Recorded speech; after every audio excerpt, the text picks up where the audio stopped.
اور جو نسخہ میں بتلانے والا ہوں وہ اسی کمزوری کا علاج ہے کہ اگر ہم اس نسخے پہ عمل شروع کر دیں تو ہمارے اندر سے بھی یہ دین پر عمل کرنے کی جو کمزوری ہے، کمی ہے، خامی ہے، بس نام کا دین ہمارے پاس ہے، عمل میں نہیں ہے، عمل میں آنے لگے گا انشاءاللہ۔ صحابہ کرام تو گناہوں سے بے حد ہی بچنے والے تھے، وہاں تو سوال ہی پیدا نہیں ہوتا گناہ کرنے کا۔ ویسے ہی اللہ کرے ہمیں بھی توفیق ہو جائے کہ ہم بھی گناہوں سے بچنے والے بن جائیں۔ وہ نسخہ یہ ہے جو اللہ تعالیٰ نے ان آیات میں بیان فرمایا اور احادیث میں بھی حضور علیہ الصلوۃ والسلام نے بیان فرمایا ہے، وہ ہے کثرت سے موت کو یاد کرنا، کثرت سے اپنی موت یاد کرنا۔ موت آنے کے مسئلے میں سب کا اتفاق ہے، بڑے سے بڑے پڑھے لکھے آدمی کا بھی، اور دانشوروں کا بھی، علماء کا بھی، صلحاء کا بھی، اولیاء کا بھی، انبیاء کا بھی، سب کا اتفاق ہے کہ موت آئے گی اور آ رہی ہے اور آتی جا رہی ہے، کوئی مستثنا نہیں ہے۔ جیسے کسی نے یہ شعر کہا ہے کہ انسان کو چاہیے کہ خیال قضا رہے، انسان کو چاہیے کہ خیال قضا رہے۔ ہم کیا رہیں گے جب نہ رسول خدا رہے صلی اللہ علیہ وسلم۔ انسان کو چاہیے کہ خیال قضا رہے،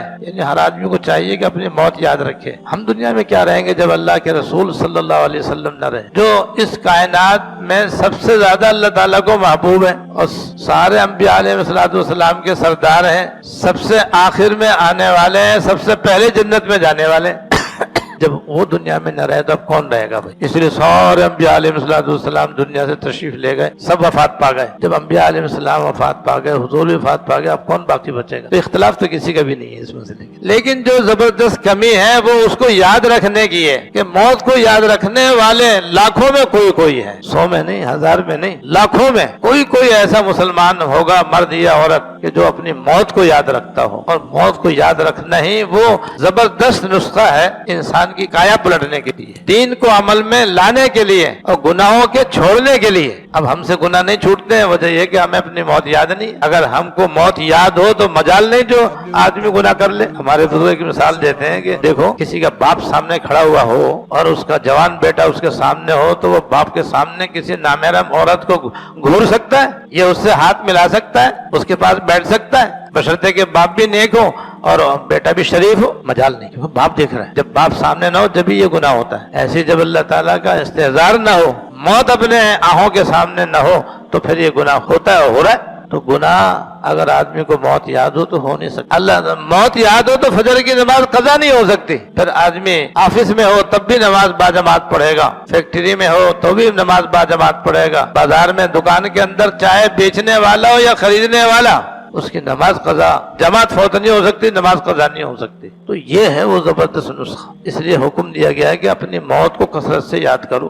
ایک روایت میں رضی اللہ تعالیٰ عنہ فرماتے ہیں کہ ہم 10 آدمی تھے، ان میں سے ایک میں بھی تھا، یعنی مجھ سمیت 10 آدمی تھے، ہم سب سرکار دو عالم صلی اللہ علیہ وسلم کی خدمت میں حاضر ہوئے اور آپ کی خدمت اقدس میں ہم بیٹھ گئے تو ایک انصاری صحابی کھڑے ہوئے اور انہوں نے حضور سے یہ سوال کیا کہ حضور سب سے زیادہ سمجھدار آدمی کون ہے؟ سب سے زیادہ سمجھدار، دور اندیش، ہوشیار کون آدمی؟ سب سے زیادہ ہوشیار، سمجھدار، دور اندیش کون سا آدمی ہے؟ تو آپ نے فرمایا جو سب سے زیادہ موت کو یاد کرنے والا ہو اور سب سے زیادہ اپنے موت کی تیاری کرنے والا ہو۔ اور پھر 2 بڑے فائدے آپ نے ارشاد فرمائے کہ جو مسلمان ایسا ہوگا، ایک تو دنیا میں اللہ تعالیٰ اس کو شرافت اور بزرگی سے مالا مال فرمائیں، دوسرا فائدہ یہ بیان فرمایا اور آخرت میں اس ہی کو اللہ تعالیٰ رفعت اور بلندی عطا فرمائیں گے، آخرت کا اعزاز بھی اس کو نصیب ہوگا، آخرت میں عزت بھی اس کو ملے گی، رفعت اور بلندی بھی اللہ تعالیٰ اس کو آخرت میں عطا فرمائیں گے، دنیا کے اندر بھی اس کو شرافت اور بزرگی سے مالا مال فرمائیں گے۔ اور دوسری روایت میں یہ ہے کہ حضور خدمت میں ایک صاحب کھڑے ہوئے اور انہوں نے عرض کیا حضور سب سے سمجھدار اور ہوشیار آدمی کون سا ہے مسلمانوں میں اور اہل ایمان میں؟